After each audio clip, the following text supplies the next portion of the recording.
भक्तासाठी धाव गेली अवतरले देव भूमीवर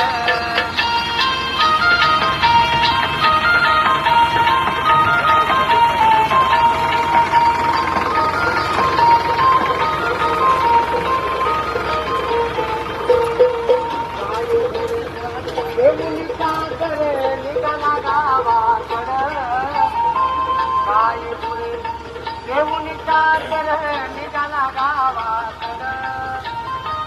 गिरगावच्या नदीच्या कडेला मागे वळून पाहिलं कोण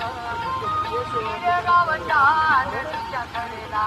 मागे वळून पाहिलं कोण गिरगावच्या नदीच्या कडेला मागे वळून पाहिलं कोण मामाला गिरगावचा